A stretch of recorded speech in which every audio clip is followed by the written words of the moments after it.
এই সরকারের কাছে কি ৭ই মার্চের চেয়ে ২৩শে মার্চ অর্থাৎ পাকিস্তান দিবস অর্থাৎ ৭ই মার্চের ঘোষণা বা ৭ই মার্চের সময়টা থেকে ২৩শে মার্চ পাকিস্তান দিবস বেশি গুরুত্বপূর্ণ বা বেশি মর্যাদাপূর্ণ?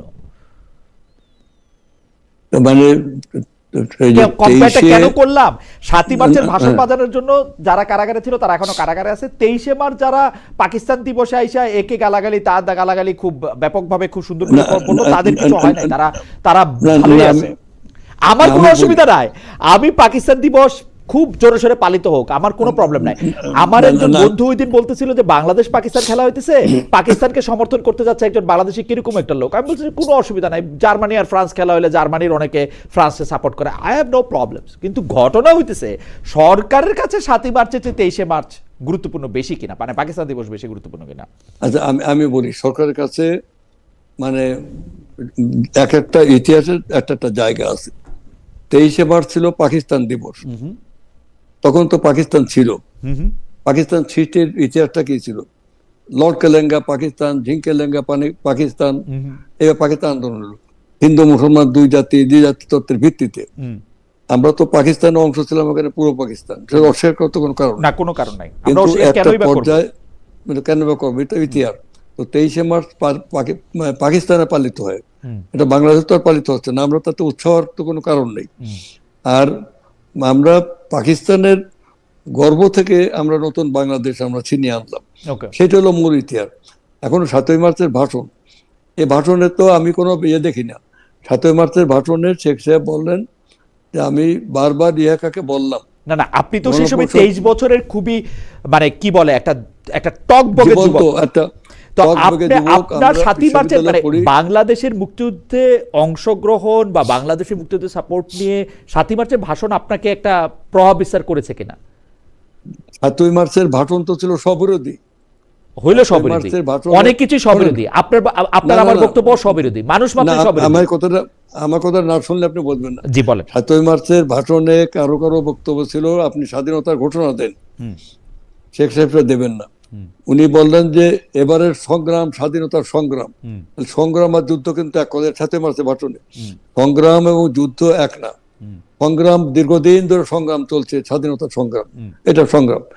তারপরে বললেন যে আমি বারবার ইয়াকাকে বললাম আপনি গণপরিষদ ডাকুন, গণপরিষদ মানে MNA MP সব মিলে একটা গণপরিষদ ডাকুন, নির্বাচিত গণপ্রতিনিধিদের হাতে ক্ষমতা হস্তান্তর করেন। যদি উনি গণপরিষদ থেকে নির্বাচিত প্রতিনিধির হাতে ক্ষমতা দিতেন, মেজরিটি পার্টির লিডার হিসেবে শেখ মুজিবুর রহমান তখন পাকিস্তানের প্রধানমন্ত্রী হতেন। তাহলে কি এই যে মানে he wanted to be the premier of Pakistan, এই জায়গা আমরা এটাও একটা তো মানে অবলিক আছে। এই জন্য ৭ই মার্চের ভাষণ নিয়ে ইতিহাস বিচার করবে, এই ভাষণে পুঙ্খানুপুঙ্খে বিচার বিশ্লেষণ করলে, সেটা আমাদের মাথা ব্যথা নাই। ২৩শে মার্চ নিয়ে মাথা ব্যথা নেই, সেটা পাকিস্তানের। বঙ্গবন্ধু তো ৭১-এ যুদ্ধও করলো না, ২৫শে মার্চে তাকে আবার এখান থেকে গ্রেফতার করে নিয়ে যাওয়া হইলো বা তিনি ধরা দিলেন। তাহলে একটা স্বাধীন দেশ ১৯৭২ সালে 10ই জানুয়ারি উনার হাতে তুলে দেওয়া হলো না। তার এটা তো আর একটা ইতিহাস। মানে প্রথমত তার সংগ্রামের ইতিহাসটাকে তো আমরা অস্বীকার করি না। মৌলানা ভাসানীর সংগ্রামের ইতিহাস বা অস্বীকার করছি না। একে ফজলুল হক, তারপরে ওই যে সরোয়ার্দী, তাদের তো ভূমিকা ছিল।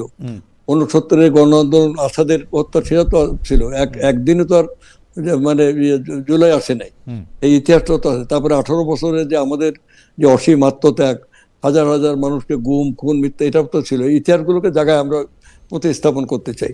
এখন কথা হলো যে আপনার লাস্ট যে কথাটা আপনি বললেন, সেটা হলো যে কোনটার জন্য বললেন আপনি?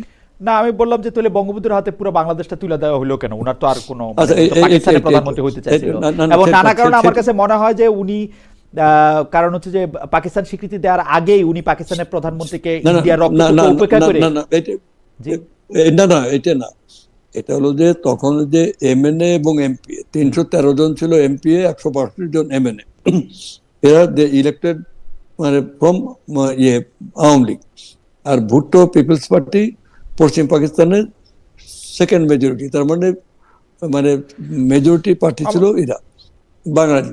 তো এখন যখন স্বাধীনতা ডিক্লারেশনের পরে এই যে এদেরকে এই যে গণপরিষদ হলো, কনস্টিটিউয়েন্ট অ্যাসেম্বলি, অর্থাৎ MCA, they became the member of constituent assembly, অর্থাৎ সংবিধান পরিষদের মতো।